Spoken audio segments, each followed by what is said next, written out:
Спецназ! Докладывайте немедленно! Спецназ! Отвечайте! Слышите меня? Are you listening? Who are you? Your worst nightmare. Howdy, fellas.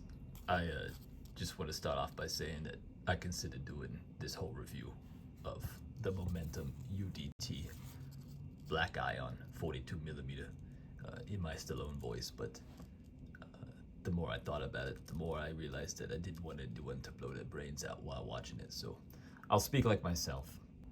This, as I just said, is the Momentum UDT, stands for Underwater Demolition Team.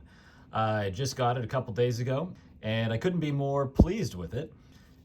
If you guys don't know, the reason I was doing a Stallone voice in the beginning is because this is the modern interpretation of the watch that Sylvester Stallone wore in Rambo 3. That watch was from a brand called Chronosport. From what I understand, Chronosport is the same company as Momentum, but it was owned by two Canadian brothers, and then I don't know if they fell out. I actually don't know. In fact, don't worry about my interpretation of Chronosport and Momentum and how all this came to be. If you really want to look it up, go ahead and do so online, because I'm sure I'll screw the story up. But for some reason, they can no longer use the Chronosport name, and so they changed the company name to Momentum. But they're still kind of updating some old classics of theirs that were part of Chronosport, and that's really what this is. That actually brings me to one of my first problems with this watch is I hate the name Momentum. I just think it's a corny watch brand name. I think their logo's kind of corny. It's like a clock. It's not a big deal, you know, whatever. It's just little things, but sometimes you'll come across a really charming old school name for a watch brand, and Momentum's never going to be that. 100 years from now, no one's going to look back and say, Momentum, what a great watch name. It just sounds too modern, but I digress. So I assume you guys probably do know that this was the Rambo watch. That's probably why you're watching. And I don't know when you grew up. I grew up in the 80s. I absolutely love old 80s action movies. And of course, you know, anyone who loves 80s action movies knows that Stallone and Schwarzenegger were on top of the pack there. They were the kings of the game. And I probably have seen Rambo 1, 2, and 3, not the newer ones, about 750,000 times. I think that the first Rambo is a fantastic film, much in the same way that the first Rocky is a fantastic film. It's a true film. It's drama. It's not just action melodrama. It's a true dramatic film, especially the end.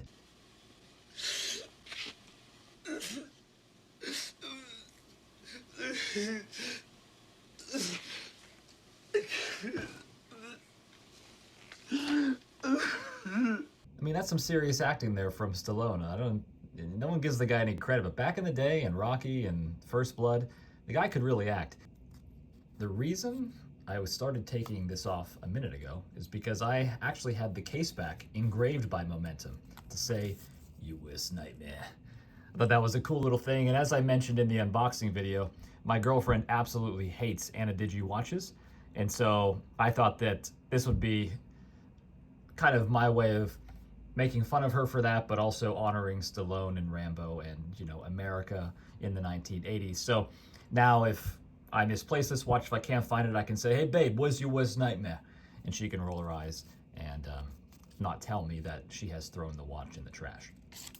The reason I put it on this strap, by the way, is because this is the closest strap I could find to what Stallone is wearing the Chronosport UDT on in Rambo 3.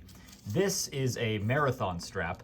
I got this with this watch, which is the Marathon stainless steel Navigator. This is the strap that this watch came on, and this is the strap that this watch came on. I just swapped them out.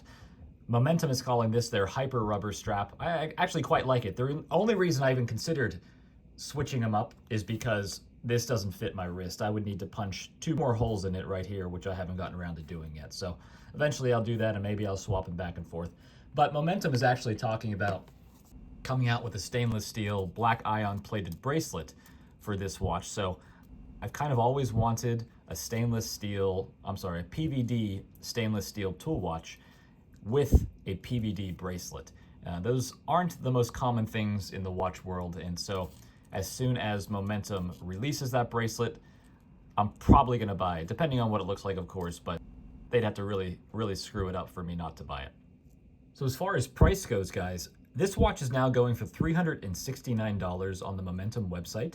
I did the pre-order on the first day that it was actually available for pre-order, and I paid $295 plus the Worst Nightmare engraving on the back. That costs an extra $20, which $20 is not nothing, but it's always going to make me laugh and smile, and always going to make my girlfriend roll her eyes. So, you know, you can't beat that. This, like I said, is modeled after the Chronosport UDT from the 1980s, but that was very clearly modeled after the Breitling Pluton. I believe it was a part of Breitling's Navitimer line, their quartz Navitimers. So that's fine with me. I've always wanted a Breitling and a Digi watch, especially their aerospace. I'd have to have some kind of major improvement in my financial life to ever even consider buying one. But this is probably as close as I'm ever going to get. And just like the Breitling aerospace, there's no second hand, as you guys can see. Every 15 seconds, the minute hand advances just a little bit, and a lot of guys are probably going to be annoyed at that. They're going to say, well, how do I know the watch is working? Well, you know the watch is working because the digital display is functioning. I mean, to me, that would be the sign that something is very wrong if one day that went out. So I'll shut my mouth here for a second. We'll see if we can watch that minute hand tick over. Riveting television. Always such riveting television when you tune into my channel. There it is. I don't know if you guys are able to see that or not. If not, you should get your eyes checked because it was pretty obvious to me. I think that underneath the minute hand, it says UDT Solar. I think that should have been in red. I think that would have stood out a little bit more, been just a little bit less dull on the dial. And as you guys can see on the pushers here, when the pushers are screwed down, all of these screw down. When they're screwed down, there's a red highlight. When they're unscrewed, you can use them, but you no longer see the red. So when you see the red, that means you're good to go. You'll have 200 meters water resistance when you see the red. If they're unscrewed and you jump into the pool anyway, or you do something water related, according to Momentum, you still have 50 meters water resistance. So that's pretty cool. The bezel is matte black ceramic. I really like a matte ceramic bezel. I don't like a shiny, flashy ceramic bezel. I don't like any kind of real shininess on a watch to begin with. Every once in a while it looks okay, but overall my tastes lean much more towards brushed or matte.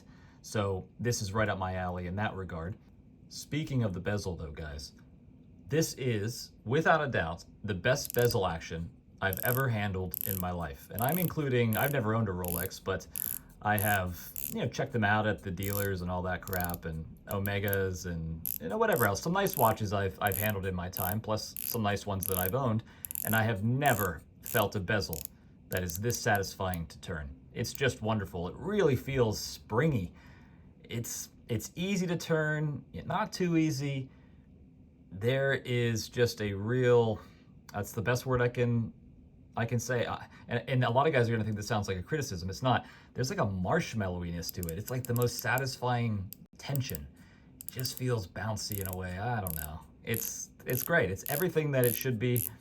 Nothing more than it needs to be to get the job done. It's pretty fantastic. One problem that leads me to, though, the lume on this watch is objectively terrible. I hope that the iPhone kind of shows that at the end. The iPhone is very, very complimentary to any lume that I put in front of it.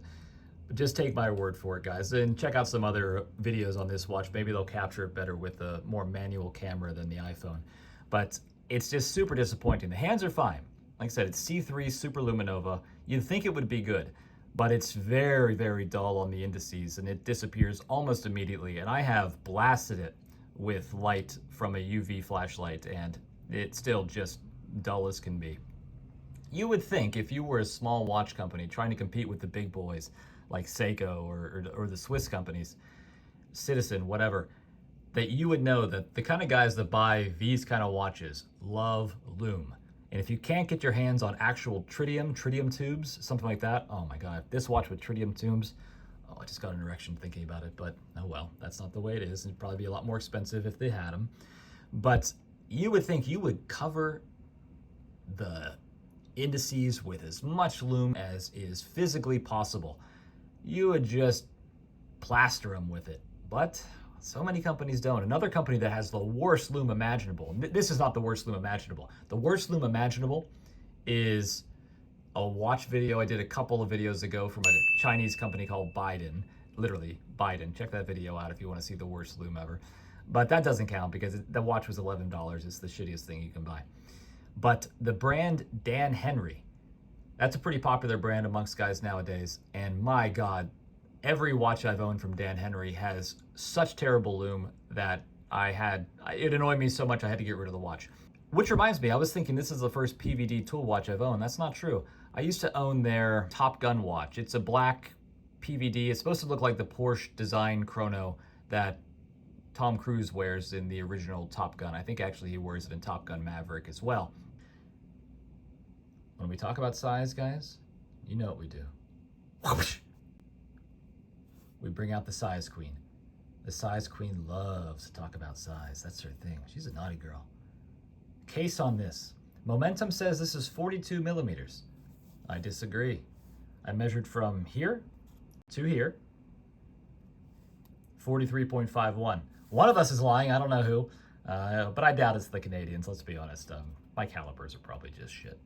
The height of this watch, the thickness, let's check that out here. See what we're dealing with. Pretty thin, which is what you would expect from a quartz chronograph. 11.39 millimeters. That's the thickness of this watch. Nice and thin. No one can complain about that, I don't think. Someone will, though, because everyone's a bitch out there on the internet, but not you guys. You guys are the best.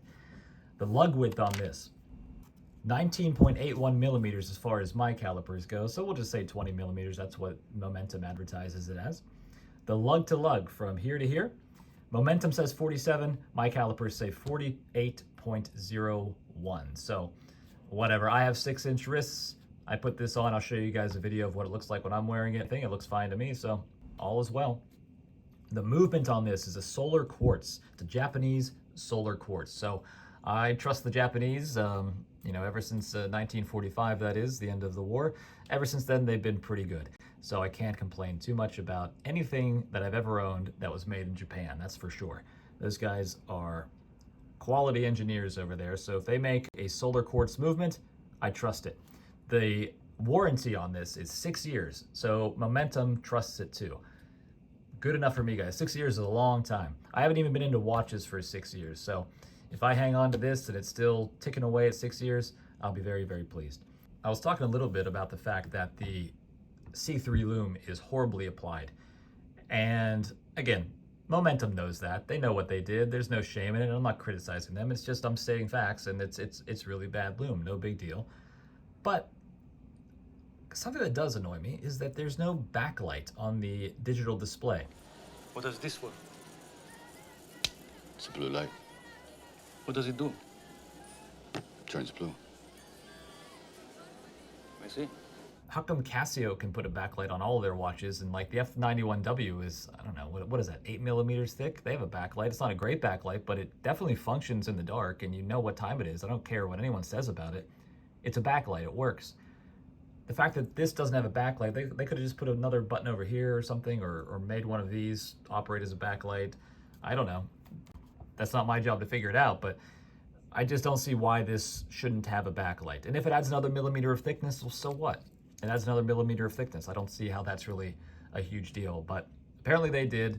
There's no backlight on that. And I have a feeling most people that own this are going to complain about that. So it wouldn't shock me if a year or two from now, as they come out with more variations of this watch, I've heard they're going to come out with different bezel options, things like that. I'm sure they'll do different variations of it. I bet eventually this will have a backlight on it. I could be wrong, what do I know?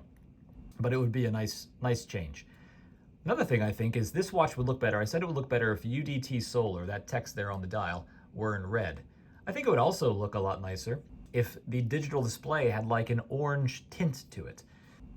Here's a kind of sort of example of that is the Casio World Timer. It's got a bit of a yellow display. That would look nice. I think they could have even gone a little bit orangier. I'll try to find examples of watches I've seen that do that, because God knows I don't have an original idea in my head. I saw a picture of something like that one time, thought it looked good, and I wish this one had that. But it doesn't, so again, such is life. One thing I think, though, is that the digital display on this is bigger than the original Chronosport. Pictures I've seen, it's bigger than the Breitling Pluton was. It's bigger than the Seiko Arnie was and is, both versions. And so it's nice. You can see a nice big, you don't have to squint to see what's on that screen. It's similar to the Citizen Aqualand that I love so much. This is probably my favorite watch. But now that I'm holding them side by side, that's the first time I've done that, I'll have to give it to the Momentum here. The Momentum has a much more legible, clear screen than the Citizen Aqualand. And to be fair, the Citizen Aqualand does also not have a backlight on this screen. So, bad boys, both of you, bad. Shame, shame. Let's talk about size again, guys. Let's compare. Size queen, I love you, but you gotta go. And compare it to some very common watches, because I'm a basic bitch and I only buy things that other guys like too. Because that's how I roll, Citizen Aqualand, you guys can see, sizes are pretty similar except for the big nipple here on the side of the Aqualand. I just complained about the size of this watch, and I would say, let me check and see here. Yeah, I think the Momentum is bigger in pretty much every direction. Maybe this is a little bigger here, at least the way the Casio measures. I think they say this is 44. This is what I said, 43. I said this was too big and looked awkward on me. I didn't like it. It fits and looks like a brick. This is bigger, and I don't feel that way about the Momentum. So watches don't make sense. Nothing makes sense with this. I hate to call it a hobby, because it's certainly not a hobby, guys. It's consumerism at its worst. Don't get into watches, by the way. I'm going to quote Nick Shabazz here. I'd like to come here and state unequivocally, do not get into watches. If you guys ever watch Nick Shabazz's channel, you'll know that he often says, don't get into watches. And I mean it. If you're not into watches and you somehow stumbled across this video, turn it off. No joke. Turn it off. Forget you saw it. Go spend your money on something like, I don't know, an investment. Something that's going to help your life. Don't go down this rabbit hole, because Christ almighty, is such a waste. Another watch compare the size to here is this. So yeah, it's all in the same realm, as you guys can see. So if you have one of these and you're worried that this might not fit you, but one of these does, well, this will fit you just fine. Probably the most important watch you guys want to see this compared to is the most common watch of all, and that is the O.J. Simpson watch. So you guys can see just how similar they are. And you'll notice that the O.J. Simpson watch is not ticking. All joking aside, this watch stopped ticking on the exact day that O.J. died. I don't know what to make of that, but that's a true story. So yeah, fuck him. Speaking of O.J., cops are going by right now. Listen. Oh, okay, maybe that's a fire truck. Whatever. Anytime I hear a siren, I think of old O.J. Murdering twat. Let's take this off. I've got a couple of the straps here, guys, but I don't like them, so I'm not going to use them. But I don't like NATO straps. I do like this one, like I said, probably because that's what he wears it on in the movie, something like this marathon strap. And I also like that it's just a straight up strap. There's no gross nonsense on a NATO strap. All these buckles and pieces of metal I just can't stand it. It's so obnoxious and tacky looking. If I were to use this, I would cut this off as close as I could. I'd melt the edges so that it didn't fray, and then I would just treat it the exact same way that I treat this marathon strap. And the green color, I mean, let's just check for color purposes here. Let's see what we're dealing with. Again, riveting television. Riveting television. You guys have nothing else to do. Are you kidding me? You know how sad that is? I'm not criticizing it. I'm just saying you should be honest with yourself and maybe go get a real hobby. I don't know. Start rock climbing. Go to the gym. I don't know, guys. There has to be something better than watching guys on YouTube talk about watches. I think this actually looks pretty good. I like the color. I'll say that. I don't know if I even put the NATO strap on right, because I really don't know how to do it. This is the first time I probably ever put a NATO strap on something, and I did it on screen, so who knows? I probably did it wrong. I don't think that's right, but whatever. You guys can see the color. That's the whole point. Yeah, that green and black does look nice, doesn't it? I'll have to think about that a little bit. Maybe I will use this. I don't know. Who knows? All right, how do I get it off now? Jeez, how do I get it off? Serious question. Oh, I see. All right, that's weird. I don't know how anyone wears these, guys. What are you doing? They're so uncomfortable looking. They're so bulky. What? How did these ever become popular? Oh my, oh, I see. All right, I get it. I don't need to hear anything in the comments. Bunch of know-it-alls. All right. One other thing I have is this Marine Nationale strap. And I'd have to do stuff to actually put it on. So we'll do that so you can see kind of what that color combination looks like. I think it looks okay. Looks kind of neat, maybe. No, that's not a bad look. Nothing wrong with that. I don't know. I probably will just stick with this for a while until they come out with the bracelet, and then I'll make my decision as far as what I'm going to wear this on, but it is what it is. There it is, guys. Momentum, UDT Solar, and a Digi. A watch I like very much. Don't leave this video if you've stuck around this long thinking that I don't like this. I do like it. I like it quite a bit. Is it perfect? No. But I mean, what's the point of doing a review on something if you're only going to talk about the good, right? It's got a nice grippy bezel, nice and thin. Probably the greatest case-back engraving in the history of watches. Not to toot my own horn, but you guys know I'm right. And yeah, does it have drilled lugs? No. Do I wish it did? Yes. So what? Does it have a signed crown? No. Do I wish it did? Not really, because I don't like the Momentum logo. This is one time I'll say thank you guys for not putting a signed crown on it. But overall, just a cool watch, cool company, owned by a really nice guy, and I'm only basing that. I've never talked to him, but I'm basing that off the YouTube videos I've seen. Guy just seems super cool, like most Canadians do. Just a really nice, kind, humble dude. Do him a courtesy, check out his website. Maybe you'll see something you like, and you know, he's not going to gouge you on the price. You'll know that because the Momentum prices are really fantastic. So no matter how things turn out with this watch, I'm going to give them a lot of credit because they don't take advantage of their customers. They seem really engaged, and they understand the financial situation of the middle class. And that's what these watches are all about. When I think about like old Rolexes, Omegas, I don't think there was ever a time when those watches were super cheap. You know, no one ever treated them like they were cheap, disposable junk. But they were probably, back in the day, something like this. You know, as far as like the percentage of income somebody would spend on it, they were expensive, but not insane. You know, this is expensive. I mean, a few $100s for a watch. What is it, $369?